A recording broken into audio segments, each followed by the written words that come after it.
Good morning विद्यार्थी मित्रों, धोरण 11 लास्ट में आपणे चैप्टर नंबर 2 परमाणुीय बंधारण पूरुं कर्युं। हवे तेनाथी आगळ आजना लेक्चर में आपणे एक नवुं चैप्टर चालू करशुं, आणवीय बंधन रासायणिक बंधन अने आणवीय रचना। के परमाणुओ एकबीजा साथे जोड़ाय अने अणुओ बनावे अने अणुओ एकबीजा साथे जोड़ाय अने संयोजन बनावे।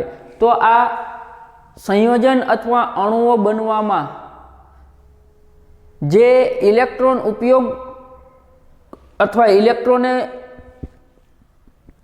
भागीदारी करेली होय तेना द्वारा रासायणिक बंध कई रीते बने एना विषे अने जे अणु बनेला होय ए अणुनी रचना कई रीते थती जोवा मळे एना विषे आपणे आ चेप्टर में भणवानुं थशे। कि आ चेप्टर मांथी आम जोईए तो आ चेप्टर एटलुं बधुं अघरुं नथी। ख्याल आवे के व्यवस्थित समझशो तो जी नीट में आ चेप्टर मांथी जे तमने एमसीक्यू पूछे ए एमसीक्यू तमे एकदम सरळताथी सोल्व करी शकशो। कि आ चेप्टर तमारे भणवुं होय तो बीजू चेप्टर आवडवुं जोईए अने बीजा चेप्टर में खास करीने शुं तो के इलेक्ट्रॉन रचना शुं आवडवुं जोईए, इलेक्ट्रॉन रचना ए तमने आवडवी जोईए। हवे जो रासायणिक बंधन अने आणवीय रचनानी वात करी तो वैज्ञानिको सतत नवा संयोजनोनी शोधमां ख्याल आवे के वैज्ञानिकनुं काम शुं साइंटिस्टोनुं के नवा नवा संयोजन अथवा नवा नवा पदार्थो बनाववा, नवी नवी थियरी आपवी अने ए नवी नवी थियरी रही ए थियरी विद्यार्थीओने भणवा माटे आपी देवी।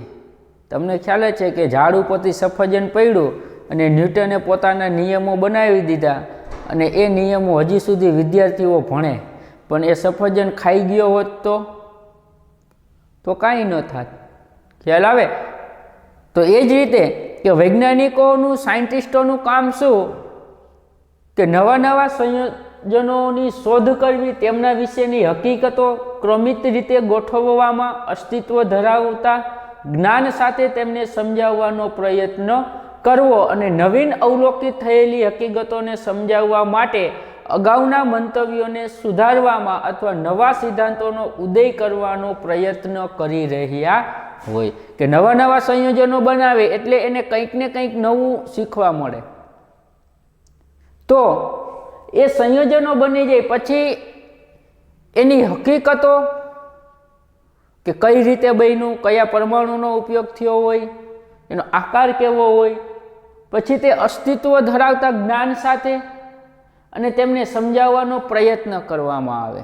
अस्तित्व धरावतुं ज्ञान एटले शुं के जे सिद्धांतो ऑलरेडी आवी गया होय के जेनी शोध थई गई होय एनी साथे ते नियम मुजब संयोजन बन्युं के नहीं ते पछी नवीन अवलोकित थयेली हकीकतोने समजाववा माटे के जे नवी नवी शोध करेली होय एने समजाववा माटे अने अगाउना मंतव्योने सुधारवा माटे अथवा नवा सिद्धांतोनो उदय करवानो वैज्ञानिको सतत प्रयत्न करी रह्या होय।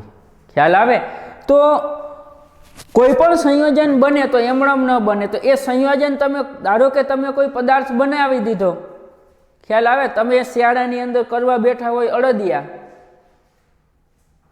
खबर न होय शेनो लोट वापरवो, अंदर पाणी नाखवुं के घी नाखवुं ने तमे बनाववा मांडो तो तमे बनी जाय पछी तमने अड़दिया जेवुं कंई लागे नहीं तो तमे एम कहो के मैं कंईक नवो पदार्थ बनाव्यो।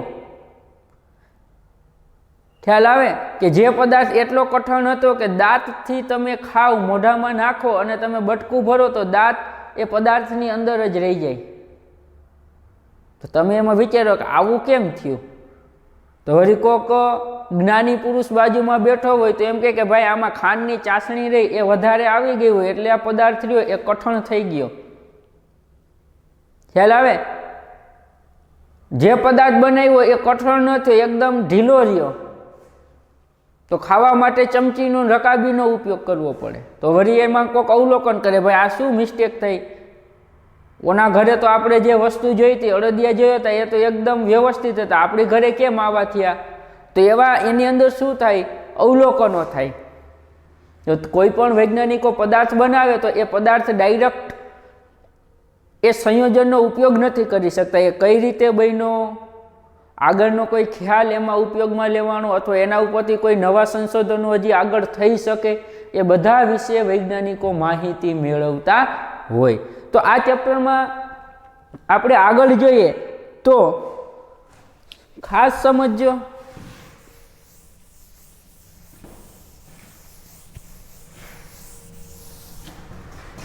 જો આપણે આગળ વાત કરી તો જે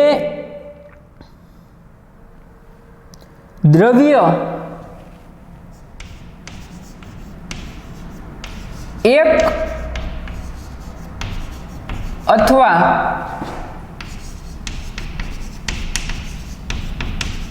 જુદા જુદા પ્રકારના તત્વોનું બનેલું હોય.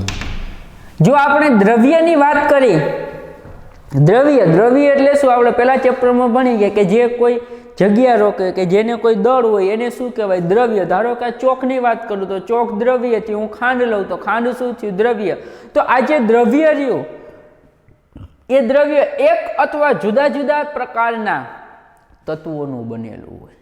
ખ્યાલ આવે? ધારો કે હું એક્ઝામ્પલ તરીકે લઈએ કે આપણે દ્રવ્યની વાત કરી કે કેલ્શિયમ કાર્બોનેટ, તો આ કેલ્શિયમ કાર્બોનેટને જો આપણે દ્રવ્ય તરીકે લઈએ તો આ કેલ્શિયમ કાર્બોનેટ જે દ્રવ્ય બન્યું એમાં ઓક્સિજન, કાર્બન અને કેલ્શિયમ એવા 3 તત્વો, તો આ દ્રવ્ય એ જુદા જુદા પ્રકારનું બનેલું આપણને જોવા મળે. ધારો કે હું ડાયનાઇટ્રોજન N2 ની વાત કરું, ખ્યાલ આવે? તો આમાં જો એક જ તત્વ, નાઇટ્રોજન તત્વના જ પરમાણુ, તો આ દ્રવ્ય રહ્યું એ દ્રવ્ય કાં એક જ તત્વનું બને અથવા જુદા જુદા તત્વોનું બનેલું આપણને જોવા મળે. હવે જો આપણે આગળ જોઈએ તો સામાન્ય પરિસ્થિતિમાં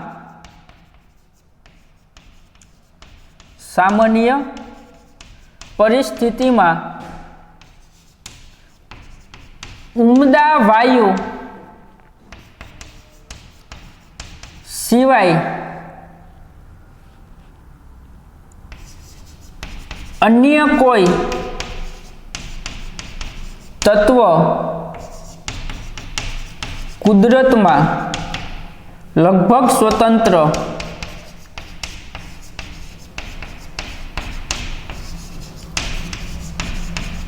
અસ્તિત્વ ધરાવતા નથી. હવે જો આપણે સામાન્ય પરિસ્થિતિની વાત કરીએ તો તમે તત્વોનું અલગીકરણ ભણી ગયા, આવર્ત કોષ્ટક તમે ભણી ગયા, તો એ તત્વો આપણને ક્યાંથી મળે? ખ્યાલ જ છે કે કુદરતમાંથી મળે. તો એ કુદરતમાંથી જે તત્વો મળે એ તત્વો પૈકીના કેટલા તત્વો કુદરતમાં સ્વતંત્ર અસ્તિત્વ ધરાવે? તો સમજો કે સામાન્ય પરિસ્થિતિમાં ઉમદા વાયુ સિવાય અન્ય કોઈ તત્વો કુદરતમાં લગભગ સ્વતંત્ર અસ્તિત્વ ધરાવતા નથી. હવે એટલે શું કહેવા માંગે કે ધારો કે હું helium, neon, argon, krypton, xenon, રેડોનની વાત કરું તો એ કુદરતમાં જ હોય, પરંતુ એ પોતે સ્વતંત્ર હોય, એ અન્ય કોઈ સંયોજન સ્વરૂપે હોતું નથી. જ્યારે હું અન્ય તત્વોની વાત કરું, ખ્યાલ આવે? અન્ય તત્વોની જો આપણે વાત કરી તો એ અન્ય તત્વ બીજા તત્વો સાથે સંયોજિત સ્વરૂપે, કાં ઓક્સાઇડ સ્વરૂપે હોય, કાં કાર્બોનેટ સ્વરૂપે હોય, કાં સલ્ફાઇડ સ્વરૂપે આપણને રહેલું જોવા મળે. એટલે કે અન્ય તત્વો આપણને કુદરતમાં શુદ્ધ સ્વતંત્ર સ્વરૂપે નહીં મળે, કે મારે એ તત્વોનું પહેલાં કુદરતમાંથી શું મેળવવું પડે? સંયોજન. ત્યારબાદ એ સંયોજન મળે, ત્યારબાદ હું એનું શુદ્ધિકરણ કરું અને ત્યારબાદ મને છેલ્લે જે તે શું મળે? તત્વ મળે. એટલે કે સામાન્ય પરિસ્થિતિમાં ઉમદા વાયુ સિવાય અન્ય કોઈ તત્વો કુદરતમાં લગભગ સ્વતંત્ર અસ્તિત્વ ધરાવતા નથી. એટલે કે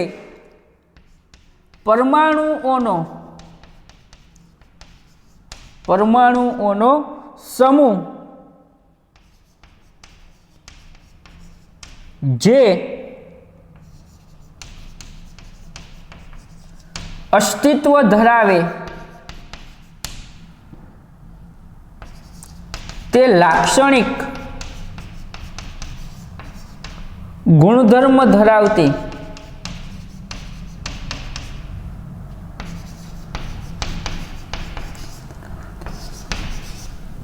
સ્પીસીઝ ને અથવા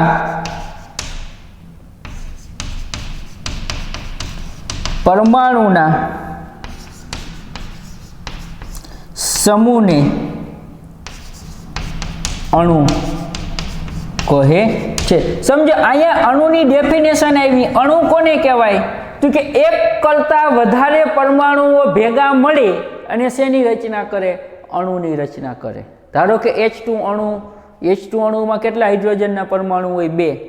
N2 અણુ, તો N2 અણુમાં કેટલા હાઇડ્રોજનના પરમાણુ, નાઇટ્રોજનના પરમાણુ હોય? 2।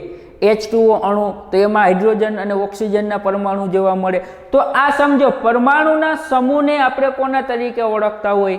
અણુ। અથવા પરમાણુઓનો સમૂહ કે જે અસ્તિત્વ ધરાવે તે લાક્ષણિક ગુણધર્મ ધરાવતી સ્પીસીઝ બનાવે અને એ સ્પીસીઝને આપણે કોના તરીકે ઓળખતા હોય? અણુ તરીકે। અણુની સમજો બે ડેફિનેશન સિમ્પલ કે પરમાણુના સમૂહને શું કહેવાય? અણુ। અથવા પરમાણુઓનો સમૂહ કે જે અસ્તિત્વ ધરાવતો હોય અને તે લાક્ષણિક ગુણધર્મ ધરાવતી શું બનાવે? સ્પીસીઝ બનાવે કે જે સ્પીસીઝને આપણે કોના તરીકે ઓળખતા હોય? અણુ તરીકે આપણે ઓળખતા હોય। ખ્યાલ આવે? અણુ એટલે શું? પરમાણુનો સમૂહ। ધારો કે આપણે એક્ઝામ્પલ આપવું હોય તો H2, N2, O2, આ H2O નો એક અણુ, આ કાર્બન ડાયોક્સાઇડનો એક અણુ। તો જો આમાં પણ અલગ બે સમાન પરમાણુ, આમાં બે અલગ અલગ પરમાણુ કે જે પરમાણુ શું ધરાવતો હોય? અસ્તિત્વ ધરાવતો હોય અને લાક્ષણિક ગુણધર્મ ધરાવતી શું બનાવે? સ્પીસીઝ બનાવે કે જેને આપણે કોના તરીકે ઓળખતા હોય? અણુ તરીકે ઓળખતા હોય। જો એનાથી આગળ જોઈએ તો આ ઘટકોને અણુ સાથે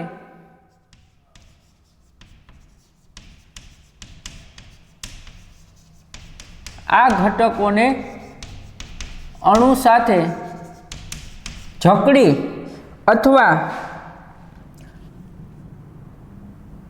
બાંધી રાખે તેવું કોઈ બળ હોવું જોઈએ।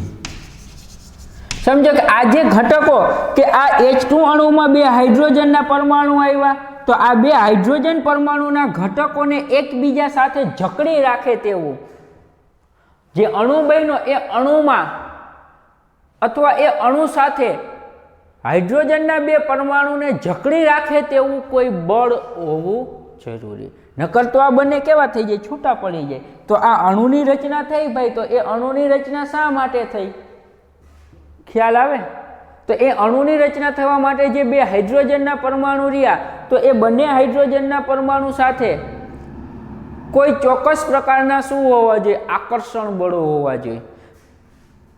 તો આ જે પરમાણુઓ એકબીજા સાથે જોડાય ત્યારે જે ચોક્કસ પ્રકારના આકર્ષણ બળ ઉત્પન્ન થાય, એ આકર્ષણ બળને આપણે કોના તરીકે ઓળખતા હોય? રાસાયણિક બંધન તરીકે આપણે ઓળખતા હોય। એટલે કે જુદી જુદી રાસાયણિક સ્પીસીઝમાં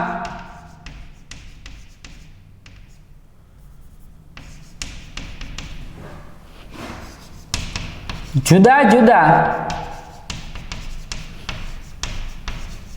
પરમાણુ આયન અથવા અણુને એક સાથે જકડી રાખે તે આકર્ષણ બળને શું કહેવાય? રાસાયણિક બંધન તરીકે ઓળખવામાં આવે। કે રાસાયણિક બંધન એટલે શું? કે કોઈ આપણે જુદી જુદી રાસાયણિક સ્પીસીઝ બનાવી, એ જુદી જુદી રાસાયણિક સ્પીસીઝમાં આપણે ઉપયોગમાં લીધેલા જુદા જુદા કા પરમાણુ હોય, કા જુદા જુદા આયન હોય, કા જુદા જુદા અણુ હોય, આ જુદા જુદા પરમાણુ આયન અથવા અણુને એકબીજા સાથે જકડી રાખે, તે જકડી રાખતા આકર્ષણ બળને આપણે કોના તરીકે ઓળખતા હોય? રાસાયણિક બંધ અથવા રાસાયણિક બંધન તરીકે આપણે ઓળખતા હોય. ખ્યાલ આવે? કે ધારો કે આપણે સિમ્પલ ઉદાહરણ લઈએ કે આ એક હાઇડ્રોજનનો પરમાણુ અને આ બીજો હાઇડ્રોજનનો પરમાણુ, તો આ બંને પરમાણુ તમને ખ્યાલ જ છે કે એક એક ઇલેક્ટ્રોનની ભાગીદારી કરી અને એમાંથી આપણને શું બનાવતું જોવા મળે? H2 નો હાઇડ્રોજન ડાયહાઇડ્રોજન H2 અણુ બનાવે. તો આ જે H2 અણુ રાસાયણિક સ્પીસીઝ બની, એ રાસાયણિક સ્પીસીઝમાં જુદા જુદા પરમાણુ, આ બે હાઇડ્રોજન પરમાણુ આ એકબીજા સાથે ઇલેક્ટ્રોનની ભાગીદારી દ્વારા જોડાયેલા, તો આ જોડાય ત્યારે આ જે ઇલેક્ટ્રોનની ભાગીદારી દ્વારા જોડાય ત્યારે કોઈ ચોક્કસ પ્રકારના આકર્ષણ બળ ઉત્પન્ન થાય અને એ આકર્ષણ બળને આપણે કોના તરીકે ઓળખતા હોય? રાસાયણિક બંધન તરીકે ઓળખતા હોય. તો ડેફિનેશન ખાસ યાદ રાખવાની. રાસાયણિક બંધન એટલે શું? કે જુદી જુદી રાસાયણિક સ્પીસીઝમાં જુદા જુદા પરમાણુ આયન અથવા અણુને એક સાથે જકડી રાખે તે આકર્ષણ બળને રાસાયણિક બંધન તરીકે ઓળખવામાં આવે. ને સમજો કે રાસાયણિક સંયોજનોની રચના જુદા જુદા તત્વોના જુદી જુદી સંયોગીકરણ પરિણામે ઉપયોગી બને. ખ્યાલ આવે? કે જુદા જુદા હું પરમાણુ લઉં, જુદા જુદા અણુઓ લઉં તો મને જુદા જુદા પ્રકારના શું મળે? સંયોજનો મળે. એટલે કે આ જે સંયોજનો રાસાયણિક બંધન દ્વારા સંયોજનો બને ત્યારે અમુક પ્રકારના પ્રશ્ન ઉદ્ભવે. કેવા પ્રશ્ન ઉદ્ભવે? તો સમજો કે શા માટે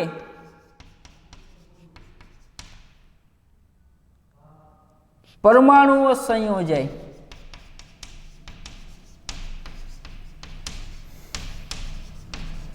શા માટે પરમાણુઓ એકબીજા સાથે સંયોજાય?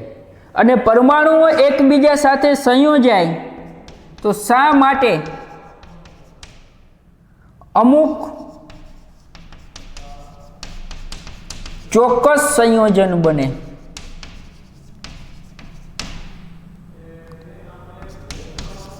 શા માટે અમુક પરમાણુઓ સંયોજાય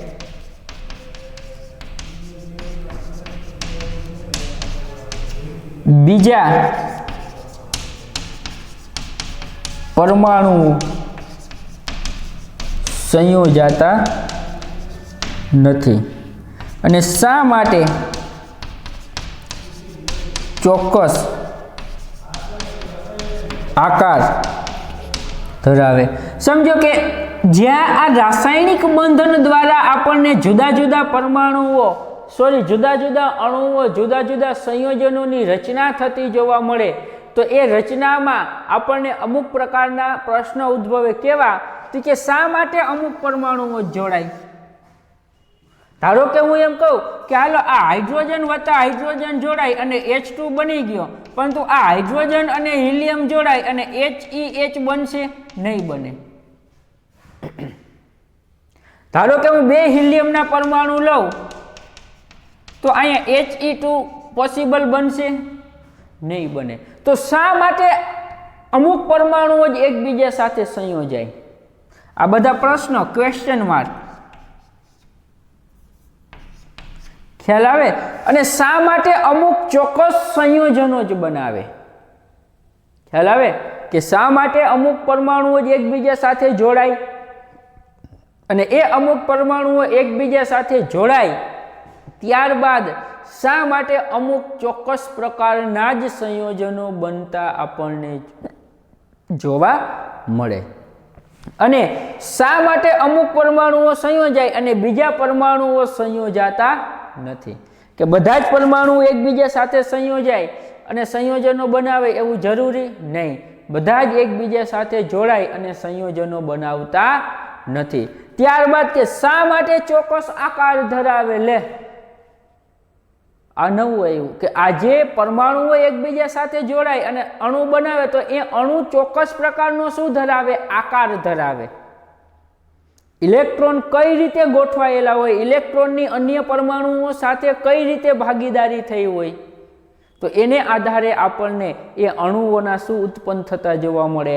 આકાર થતા જોવા મળે. અને આ બધા જ પ્રશ્નોનો જવાબ આપણને કોણ આપી શકે? કે એક સમજો કે કોસેલ-લુઈસ અભિગમ, એક VS-EPR સિદ્ધાંત, પછી એક વેલેન્સ બોન્ડ થિયરી અને એક મોલેક્યુલર ઓર્બિટલ MO થિયરીની મદદથી આપણે આ બધા જ પ્રશ્નોના ઉકેલ મેળવી શકીએ. ધારો કે આપણે કોસેલ-લુઈસ અભિગમ ભણશું તો એ કોસેલ-લુઈસ અભિગમમાં આપણને ખ્યાલ આવશે કે શા માટે હિલિયમ જોડાતો નથી. ખ્યાલ આવે? પછી VS-EPR સિદ્ધાંતની અંદર પણ આપણે ભણશું કે શા માટે અમુક પ્રકારના સંયોજનો શક્ય હોય. મોલેક્યુલર અને વેલેન્સ બોન્ડ થિયરીમાં આપણે ભણશું કે શા માટે અણુઓની અંદર આકાર ઉત્પન્ન થતા આપણને જોવા મળે. ખ્યાલ આવે? તો આ શું હતી? પ્રસ્તાવના. તો ખાસ યાદ રાખો કે આમાં તમારે કેટલું તો કે અણુની ડેફિનેશન કે દ્રવ્ય એક અથવા જુદા જુદા પ્રકારના તત્વોનું બનેલું આપણને જોવા મળે. અને સામાન્ય પરિસ્થિતિમાં જે ઉમદા વાયુ એટલે કેવા કે હિલિયમ, નિયોન, આર્ગોન, ક્રિપ્ટોન અને ઝેનોન સિવાય અન્ય કોઈ તત્વો કુદરતમાં લગભગ સ્વતંત્ર અસ્તિત્વ ધરાવતા નથી. પછી પરમાણુઓનો સમૂહ કે જે અસ્તિત્વ ધરાવે તે લાક્ષણિક ગુણધર્મ ધરાવતી સ્પીસીઝ બનાવે કે જે સ્પીસીઝને આપણે કોના તરીકે ઓળખતા હોય? અણુ તરીકે. અથવા પરમાણુઓના સમૂહને આપણે કોના તરીકે ઓળખતા હોય? અણુ તરીકે ઓળખતા હોય. એટલે કે આ જે અણુ બને એ અણુમાં રહેલા પરમાણુઓને એકબીજા સાથે જકડી રાખતું કોઈ બળ હોવું જોઈએ. અને આ અણુ જ્યારે બને ત્યારે એની અંદર વપરાયેલા પરમાણુ આયન અથવા અણુને એકબીજા સાથે જકડી રાખતા આકર્ષણ બળને આપણે કોના તરીકે ઓળખતા હોય? રાસાયણિક બંધન તરીકે. અને આ રાસાયણિક બંધન દ્વારા જે જુદા જુદા પ્રકારના સંયોજનો બને, જુદા જુદા પ્રકારના સંયોગીકરણના નિયમો દ્વારા આ જુદા જુદા સંયોજનો પરિણમતા હોય, તો એના આધારે આપણને અમુક પ્રશ્ન ઉદ્ભવે. કેવા? તો કે શા માટે પરમાણુઓ સંયોજાય, શા માટે અમુક ચોક્કસ સંયોજન બને, કે શા માટે અમુક પરમાણુઓ સંયોજાય જ્યારે બીજા પરમાણુઓ સંયોજતા નથી, અને શા માટે ચોક્કસ આકાર ઉત્પન્ન થાય. તો આ બધે જ પ્રશ્નોનો ઉત્તર આપણે આ ચેપ્ટરમાં મેળવવાનો. એટલે કે આપણે મુખ્ય 4 થિયરી ભણવાની.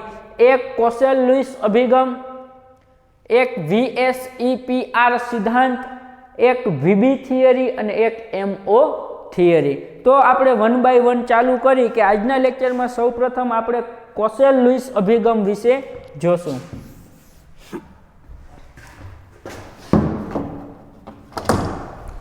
કે કયો અભિગમ? તો કે કોસેલ-લુઈસના અભિગમ વિશે આપણે આજના લેક્ચરમાં જોવાનું થશે.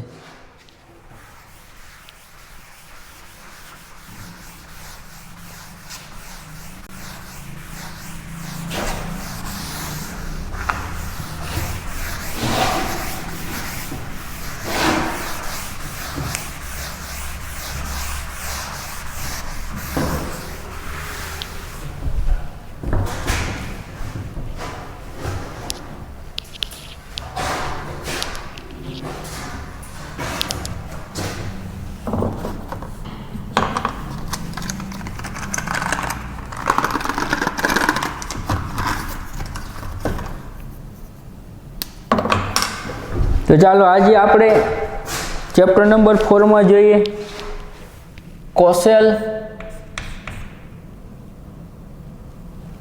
રાસાયણિક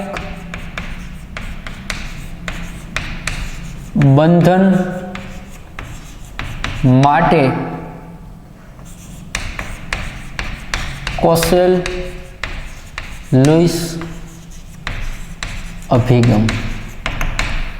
ખ્યાલ આવે કે રાસાયણિક બંધન માટેનો કોસેલ-લુઈસનો અભિગમ.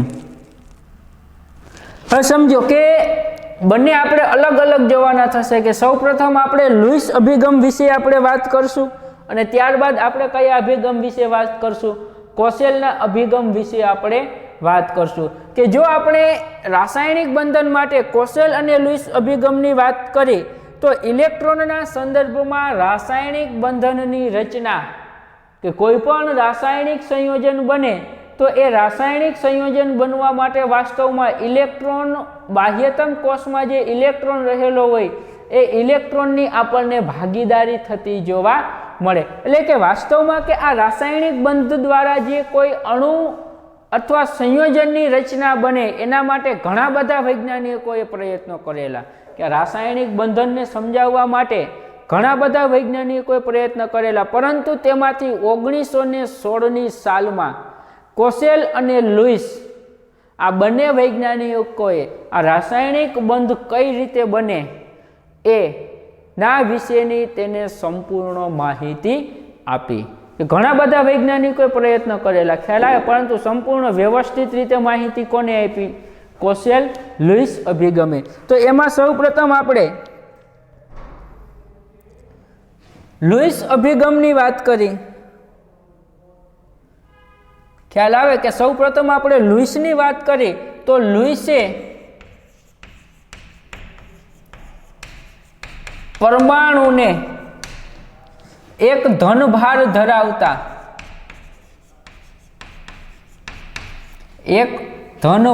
ધરાવતા કર્નેલ તરીકે ગણ્યું.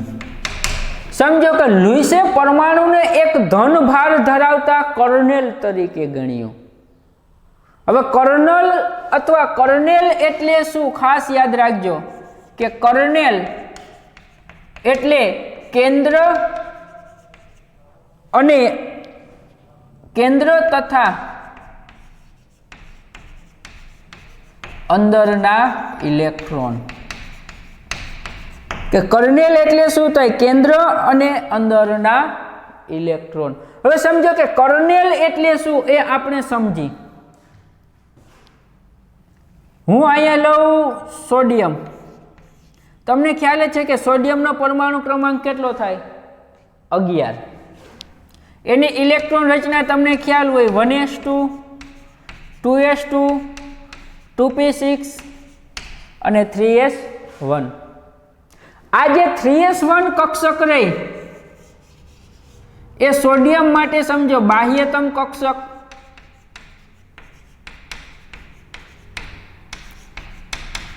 અથવા સંયોજકતા કોષ અથવા બાહ્યતમ કોષ તરીકે ઓળખતો. એટલે કે ઇલેક્ટ્રોનને આપણે એમાં દાખલ કરવો હોય તો એ બાહ્યતમ કોષમાં થશે અને ઇલેક્ટ્રોનને આપણે કાઢવો હોય તો પણ એ ક્યાંથી થશે? બાહ્યતમ કોષમાં. ખ્યાલ આવે?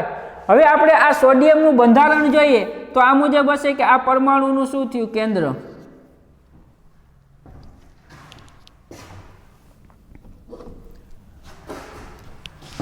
અને આ પરમાણુના કેન્દ્રની આજુબાજુની શું થઈ? પહેલા નંબરની કક્ષા,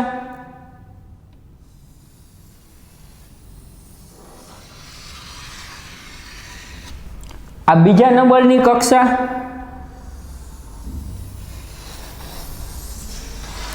અને આ કઈ? ત્રીજા નંબરની કક્ષા. અને આ પરમાણુનું શું થશે? કેન્દ્ર થશે. હવે આ કેન્દ્ર રહ્યું એ કેન્દ્રની અંદર સમજો કેટલા? 11 પ્રોટોન હશે કે નહીં?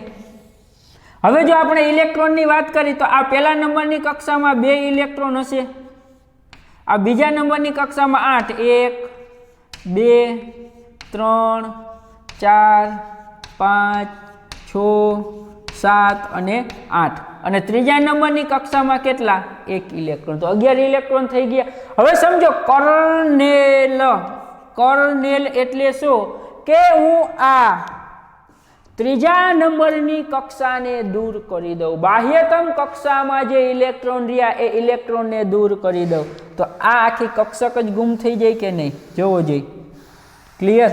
કે મેં એ ઇલેક્ટ્રોનને શું કરી દીધા? દૂર કરી દીધા. તો આ જે બન્યું એને આપણે કોના તરીકે ઓળખતા હોય? કર્નેલ તરીકે. તો આ કર્નેલ એટલે શું કે આ જે n=1 અને n=2 જે રહી એ બંનેને આપણે કોના તરીકે તો કે અંદરના ઇલેક્ટ્રોન તરીકે ઓળખતા હોય, ખ્યાલ આવે? અને આ પરમાણુનું શું થયું? કેન્દ્ર.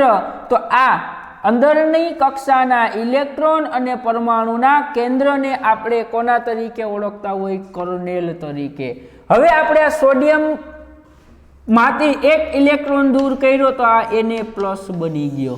એટલે કે લુઈસે પરમાણુને એક ધન ભાર ધરાવતા કર્નેલ તરીકે શું કર્યું? ગણાવ્યું. ખ્યાલ આવે કે જો એક ઇલેક્ટ્રોન દૂર કર્યો તો આના ઉપર સોડિયમ ઉપર કેટલા એકમ? 1 એકમ નેગેટિવ વીજભાર આવ્યો.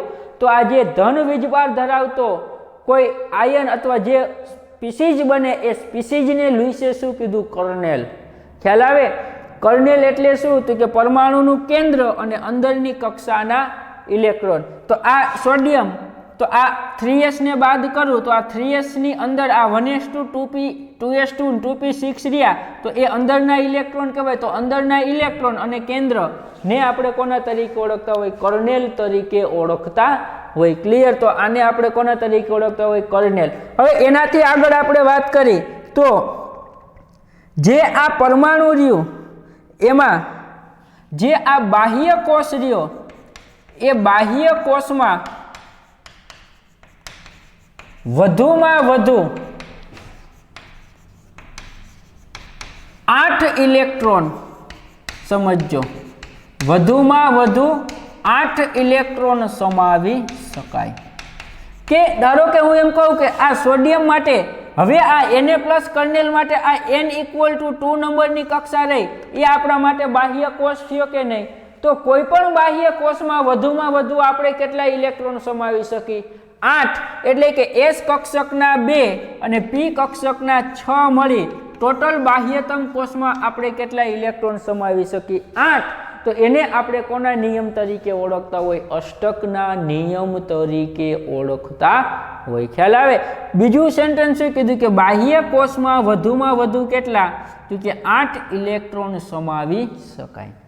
S ના 2 અને P ના 6 એટલે કે વધુમાં વધુ આપણે 8 ઇલેક્ટ્રોન સમાવી શકાય. અને આ 8 ઇલેક્ટ્રોન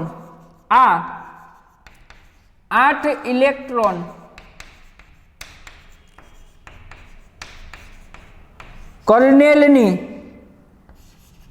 આસપાસ સમઘનના 8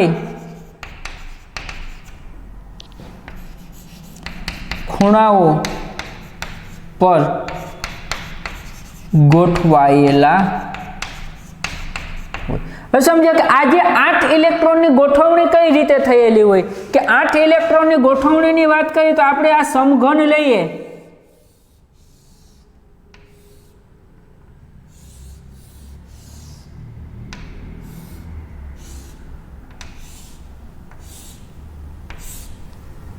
તો આ જે સમઘન રહ્યો, સમજો કે આ જે આપણે સમઘન બનાવી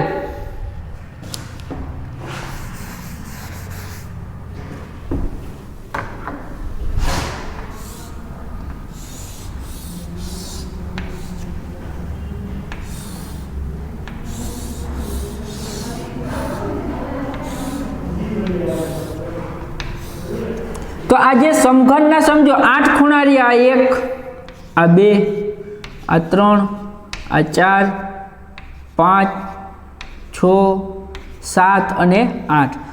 તો આ સમઘનના જે 8 ખૂણા રહ્યા એ 8 ખૂણા કે આ 8 ઇલેક્ટ્રોન કર્નેલની આસપાસ સમઘનના 8 ખૂણા પર આ મુજબ આપણને ગોઠવાયેલા જોવા મળે. આ મુજબ 8 ખૂણા ઉપર આ ઇલેક્ટ્રોન રહ્યા એ ઇલેક્ટ્રોન શું થયેલા હોય? ગોઠવાયેલા આપણને જોવા મળે. એટલે કે કર્નેલની આસપાસ કે બાહ્યતમ કોષમાં વધુમાં વધુ આપણે કેટલા ઇલેક્ટ્રોન કીધા? 8. તો આજે આપણી કર્નેલ રહી તો એની બાહ્યતમ કોષ રહી એ કોષમાં વધુમાં વધુ આપણે કેટલા ઇલેક્ટ્રોન નાખી શકીએ? 8. અને 8 ઇલેક્ટ્રોન કઈ રીતે? તો કે સમઘનના 8 ખૂણાઓ પર ગોઠવાયેલા આપણને જોવા મળે. અને આમ સોડિયમની બાહ્યતમ કક્ષાનો આમ સોડિયમની બાહ્ય કક્ષાનો ઇલેક્ટ્રોન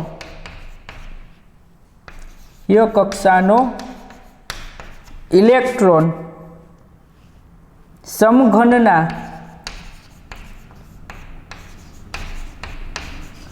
એક ખૂણા પર ગોઠવાયેલો હોય। હવે સમજો કે સોડિયમની વાત કરી તો સોડિયમની આ બાહ્યતમ કક્ષા થઈ કે નહીં, આપણે આગળ જોયું હતું। તો સોડિયમની બાહ્યતમ કક્ષામાં આપણને ખ્યાલ છે કે એક ઇલેક્ટ્રોન હોય, તો જો 8 ઇલેક્ટ્રોન હોય તો એ સમઘનના 8 ખૂણા ઉપર પથરાયેલો જોવા મળે કે નહીં। પરંતુ જો આપણે સોડિયમની બાહ્યતમ કક્ષાના ઇલેક્ટ્રોનની વાત કરી તો એની બાહ્યતમ કક્ષામાં 8 ઇલેક્ટ્રોન નથી। કેટલા ઇલેક્ટ્રોન છે? 1 ઇલેક્ટ્રોન। તો આ 1 ઇલેક્ટ્રોન રહ્યો એ 1 ઇલેક્ટ્રોન સમજો કે આ જે કર્નેલને આપણે જવા દઈ તો શું થશે કે જે આ સોડિયમની બાહ્યતમ કક્ષામાં 1 ઇલેક્ટ્રોન રહ્યો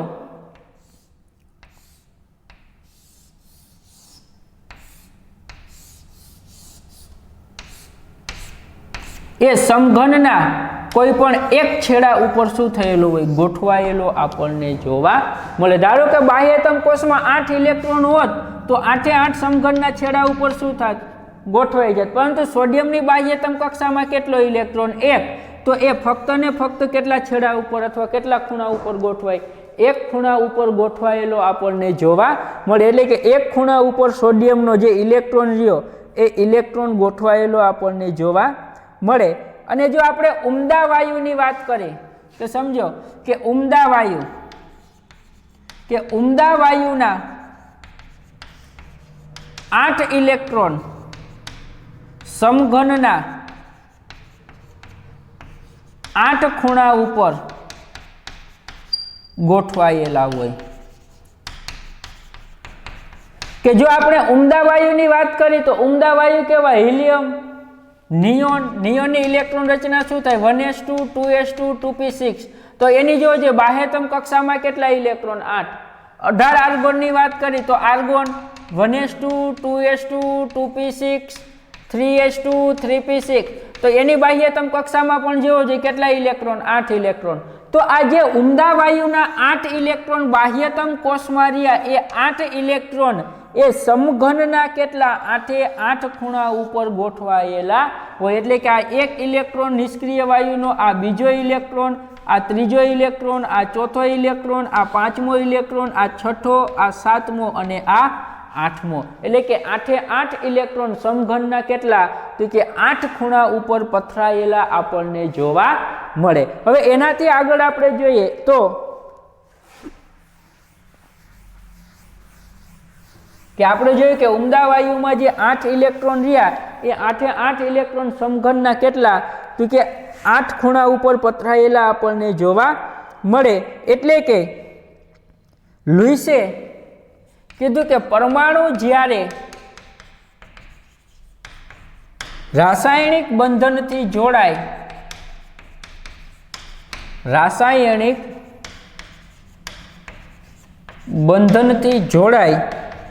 ત્યારે સ્થાયી અષ્ટક પ્રાપ્ત કરે। હવે શું કીધું કે જ્યારે પરમાણુ રાસાયણિક બંધનથી જોડાય ત્યારે તે સ્થાયી અષ્ટક પ્રાપ્ત કરે। એટલે કે એ પોતાનું અષ્ટક શું કરશે? પૂર્ણ કરે। ધારો કે આપણે સોડિયમની વાત કરી તો આપણે સોડિયમની ઇલેક્ટ્રોન રચના 1s2 2s2 2p6 3s1। તો એને અષ્ટક પ્રાપ્ત કરવા માટે સમજો 7 ઇલેક્ટ્રોનની જરૂર। ખ્યાલ આવે? તો આપણે જો સોડિયમની આપણે સમઘનના 8 ખૂણા ઉપર ઇલેક્ટ્રોનની ગોઠવણી કરી તો આ મુજબ જોવા મળે કે સોડિયમની બાહ્યતમ કક્ષામાં કેટલા ઇલેક્ટ્રોન? 1। તો આપણે આ 1 ઇલેક્ટ્રોન દર્શાવી દીધો। રેડી? હવે આપણે જો ક્લોરીનની વાત કરીએ તો 1s2 2s2 2p6 3s2 અને 3p5। ખ્યાલ આવે? 3p5। તો આપણે ક્લોરીનની અષ્ટકની વાત કરીએ તો ક્લોરીનના 8 ઇલેક્ટ્રોન આપણે દર્શાવી શકીએ।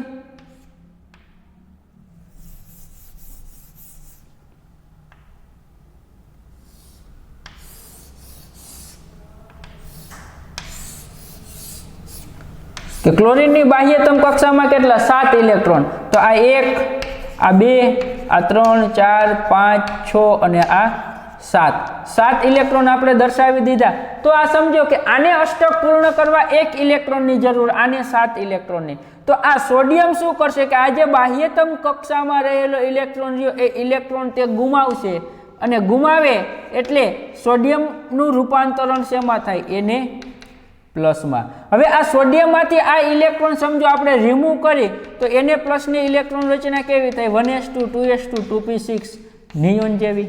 અને આ જે રહ્યો એ એક ઇલેક્ટ્રોન શું કરશે? મેળવશે, અને અહીંયા 3p5 ની જગ્યાએ કેટલા આવે? 3p6. તો ક્લોરીનની ઇલેક્ટ્રોન રચના આપણને કોના જેવી મળે? 18 આર્ગોન જેવી ઉત્પન્ન થતી જોવા મળે. એટલે કે સોડિયમનો પરમાણુ એક ઇલેક્ટ્રોન ગુમાવે અને એને પ્લસ આયન બને, અને આ ક્લોરીનનો પરમાણુ એક ઇલેક્ટ્રોન મેળવે અને શું બનાવે? Cl માઇનસ આયન બનાવતો આપણને જોવા મળે. એટલે કે આ Na+ નો ઇલેક્ટ્રોન રહ્યો એ ક્લોરીનમાં શું પામે? બદલી પામે. ખ્યાલ આવે? ક્લોરીનમાં શું પામે? બદલી. એટલે કે આ Na+ ઇલેક્ટ્રોન ગુમાવે તો વાસ્તવમાં એ ઇલેક્ટ્રોન કોણ મેળવે? Cl ઇલેક્ટ્રોન મેળવે. એટલે કે Cl નું રૂપાંતરણ શેમાં થાય? Cl માઇનસમાં થતું જોવા મળે. એટલે કે બદલી પામતો આપણને જોવા મળે. અને આ રીતે આપણને કયા સંયોજનની રચના થતી જોવા મળે? NaCl પ્રકારના સંયોજનની રચના થતી જોવા મળે. હવે આ તો અષ્ટકના નિયમની વાત કરી, પરંતુ અમુક એવા સંયોજનો હોય કે જે ઇલેક્ટ્રોન ગુમાવતા નથી પરંતુ ઇલેક્ટ્રોનની શું કરે? ભાગીદારી કરે. ધારો કે હું H2 ની વાત કરું તો H2 માં આ એક હાઇડ્રોજનનો પરમાણુ અને આ બીજો હાઇડ્રોજનનો પરમાણુ, આ એક ઇલેક્ટ્રોનની શું કરશે? ભાગીદારી કરી અને H2 શું બનાવે? અણુ બનાવે. હવે Cl2 ની વાત કરું તો આ એક ક્લોરીનનો પરમાણુ અને આ કેટલો? બીજો ક્લોરીનનો પરમાણુ. તો એ પણ એક ઇલેક્ટ્રોનની શું કરશે? ભાગીદારી કરી અને પોતાનો અષ્ટક શું કરશે? બનાવતો આપણને જોવા મળે. ધારો કે આપણે Cl2 ની વાત કરી, ખ્યાલ આવે? શેની વાત કરી? Cl2 ની. તો અહીંયા જોજો Cl2 ના આપણે 7 ઇલેક્ટ્રોન તો દર્શાવેલા જ છે.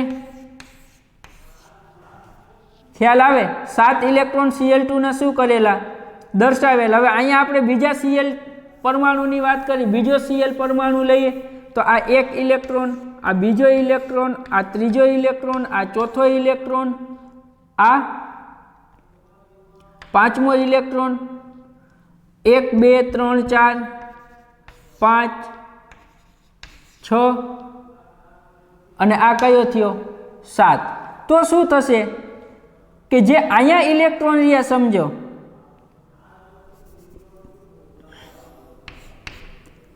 અહીંયા આ 7મો, તો આ ઇલેક્ટ્રોન આની સાથે શું કરશે? ભાગીદારી. અને આ ઇલેક્ટ્રોન આની સાથે શું કરશે?